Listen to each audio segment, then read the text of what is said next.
બાયણે મચ્છર કરડે એના કરતા ધક્કો મારીને પૂરજે. હું તો ધક્કાની રાહ જોતો.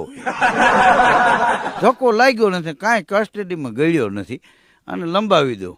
અને એ કે અહીંયા છે એટલા સ્પેલિંગ લખ્યા છે. હા, એ પણ મને ખબર છે. એ કે મોટા દિવાલે જે સૂત્રો લખ્યા છે ને, દિલ ચિત્રા છે ને, દિલ હોવાળા બાણ કાઢ્યા છે ને, એ બધું મેં જ કરેલું છે. એ કે ઘણા છોકરાઓને તમે જોવો સગાઈ થાય ને એટલે દર રવિવારે એના સસરાને ઘેરે સવારમાં પહોંચી જાય. છોકરાઓ સારું ચોકલેટ લેતા ગયા હોય ને સવારમાં છોકરા રમાડવા માંડે ને હજી ઓલા લોકો નાતા જોતા હોય ત્યાં પૂગી ગયા હોય. પાછા શું કે ખબર, અહીંથી નીકળો તો એમ થયો કે થાતો જાવ.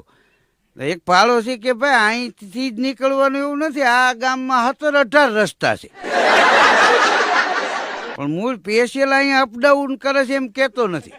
હા, તો એક દિવસ તો બપોરે કાંઈક ફોન આવ્યો, જમી લીધું ત્યાં, તો એના સસરાને કે અચાનક એક કામ આવી ગયું છે તો હું ગામમાં જાઉં છું, કાંઈક